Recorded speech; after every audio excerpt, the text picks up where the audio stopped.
I grew up in an old house on the outskirts of a small town, a place steeped in history and filled with the kinds of creaks and groans that come from old wood and settling foundations. My parents were practical people who didn't believe in ghosts or the supernatural, and so neither did I. But there was always one thing about that house that bothered me: the basement door. It was just an ordinary door, or at least it looked that way. It was located at the end of a narrow hallway that always seemed darker than the rest of the house, no matter how many lights we had on. The door was heavy, made of dark wood, and it never quite closed all the way.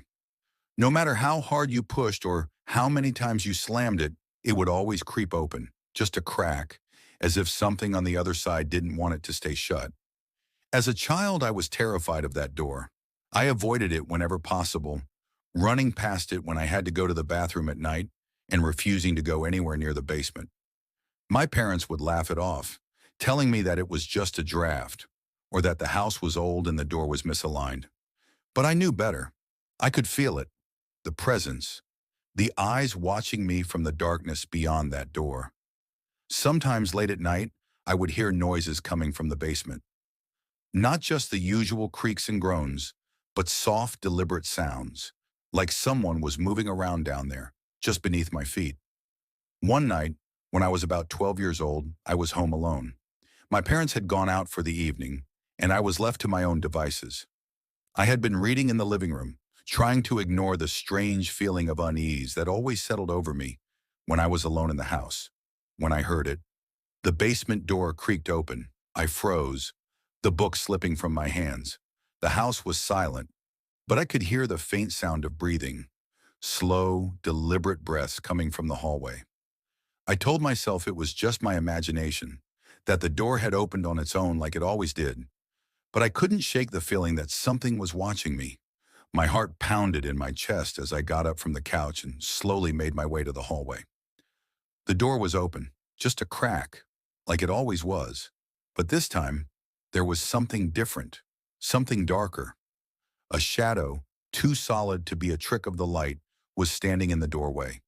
It didn't move, didn't make a sound, just stood there, watching me. I backed away, my breath catching in my throat. I wanted to run, to scream, but I couldn't move. The shadow seemed to stretch, growing taller, darker, more defined. Then it stepped out of the doorway. I bolted. I ran up the stairs to my room, slamming the door behind me. I could hear the heavy thud of footsteps coming up the stairs, slow and deliberate.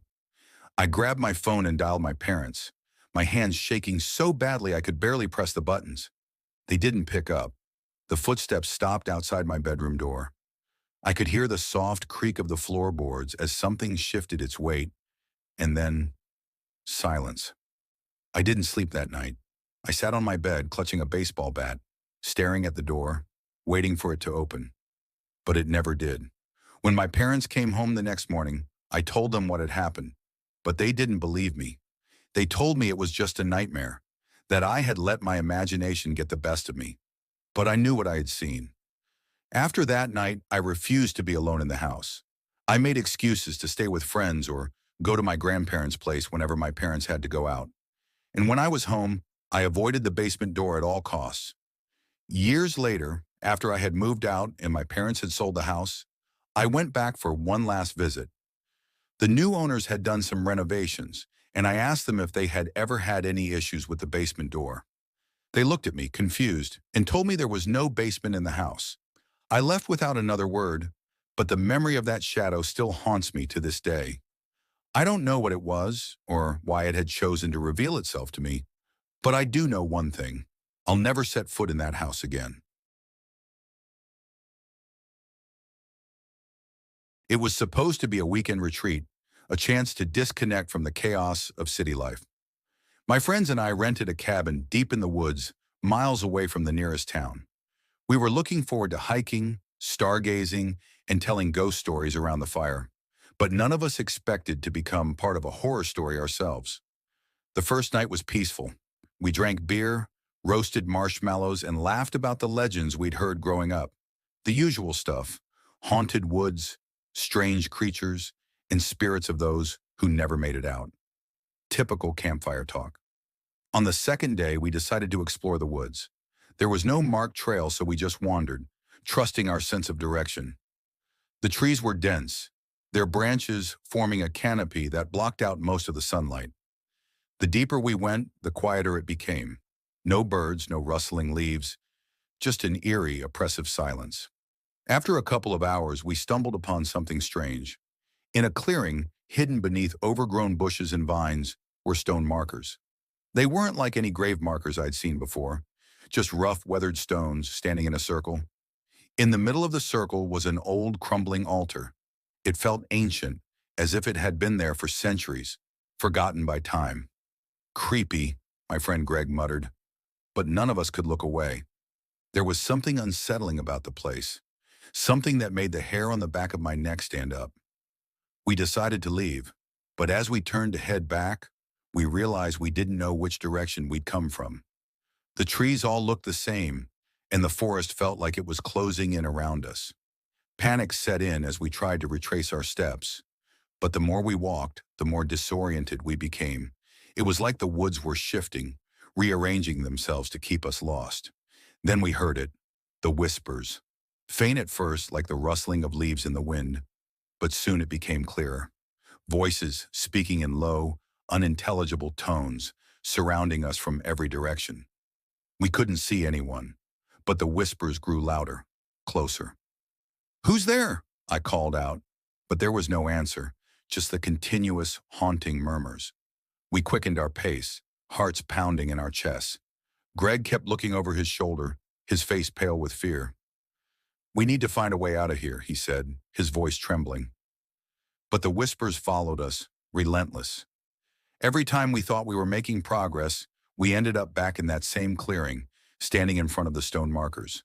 It was like the forest was toying with us, refusing to let us go.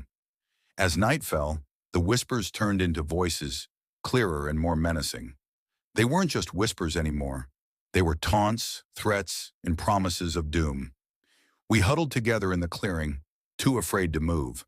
The darkness pressed in from all sides, and the voices grew louder, their words dripping with malice. "Leave!" one voice hissed, but we couldn't. We were trapped.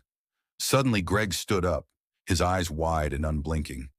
"We have to do it," he whispered, his voice eerily calm. "Do what?" I asked, my stomach churning with dread. "The ritual," he said, pointing to the altar in the center of the stone circle. "It's the only way to appease them." None of us knew what he was talking about, but the fear in his eyes was enough to convince us. We gathered around the altar, unsure of what to do, but desperate to escape the nightmare we'd found ourselves in. Greg knelt in front of the altar, muttering something under his breath, his hands trembling as he traced symbols in the dirt. The whispers grew louder, more frenzied, as if they were waiting for something. Then, without warning, Greg let out a scream, his body convulsing violently. We tried to pull him away from the altar, but an unseen force held him in place. His eyes rolled back into his head, and blood trickled from his nose and mouth.